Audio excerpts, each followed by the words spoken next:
సినిమాను గురించి ఏం చెప్పాలి?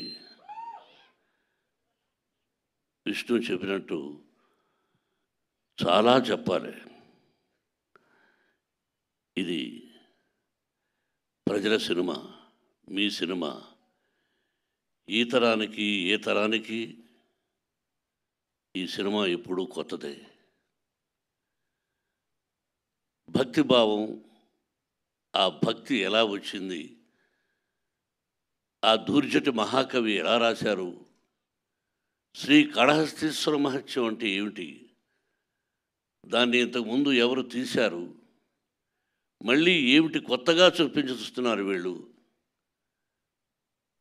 అనేది ఈ సినిమాలో ఎంతో వ్యయ ప్రయాసలకు కష్టం. అంటే ఎంతైనా ఏదైనా ఏ సినిమా అయినా ఒకటి కష్టం.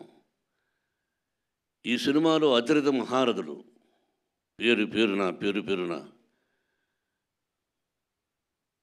కేరళ నుంచి, ఆంధ్ర నుంచి, మద్రాసు నుంచి, నార్త్ ఇండియా నుంచి, మన భారతదేశంలో 4 మూలన ఉన్నటువంటి మహానటులందరినీ తీసుకువచ్చి ఈ సినిమాలో నటింపజేశాం.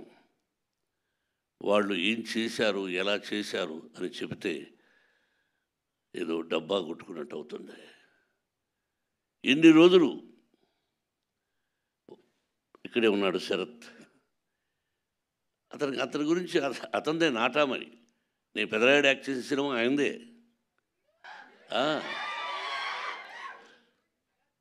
ఆయన ఒక రాజ్యసభ సభ్యుడుగా ఉన్నారు. ఆయనకు ఒక పార్టీ అధినేతగా ఉన్నారు. ఈరోజుకి ఏ పాత్రనైనా అవలీలగా పోషించగలిగినటువంటి మంచి నటుడు, నాకు సోదరుడు.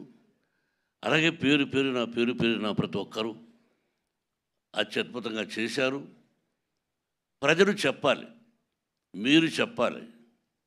ఈ టీజర్ చూసిన వెంటనే ఇది ఓన్లీ భక్తి చిత్రమే కాదు, అన్ని రకాల విష్ణుబాబు చెప్పినట్టుగా ఒక చరిత్ర, భగవంతుడు, పరమేశ్వరుడు, అంతే. ఒక పద్యం ఉంది, ఎవ్వని చేజనించు జగమెవ్వని లోపల నుండు లీనమై, ఎవ్వని ఎందుడెందు పరమేశ్వరుడెవ్వడు, మూల కారణం వెవ్వడు, అనాది మధ్యలయుడెవ్వడు, సర్వము తానే అయిన వాడెవ్వడు, అట్టి వారిని ఈశ్వరుని శరణము వీడదన్. అంటే అక్షరం ఎక్కడైనా అక్షర దోషాలు ఉండొచ్చేమో. ఇప్పుడు పెద్దవాళ్ళ శిక్షలో చదువుకున్నాం. మనందరికీ పరమేశ్వరుడే, బ్రహ్మ విష్ణు మహేశ్వరులు ఎలాగో పరమేశ్వరుడే అంతా. ఆయన ఆజ్ఞ ప్రకారమే మనం అంటుంటాం ఇళ్లలో, శివుడి ఆజ్ఞ లేనిది సీమైనా కుట్టదని సామెతలు మనం వింటుంటాం. మన అమ్మా నాన్న చెప్పారు అంతే. ఆయన పర్మిషన్ లేనిది ఈ సినిమా తీసుంటాం. ఆ భగవంతుని ఆశీస్సులతో సినిమా తీసాం. మీరు ఇంకా ఎన్నో ఫంక్షన్స్ చూడాల్సి వస్తుంది కన్నప్ప ద్వారా. ఇంకెంతకంటే ఎక్కువ నేను మాట్లాడదలుచుకోలేదు.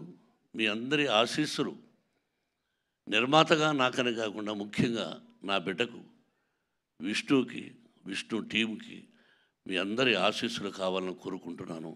Thank you very much. Thank you Mohan Babu గారు, థ్యాంక్ యూ సో మచ్. మరి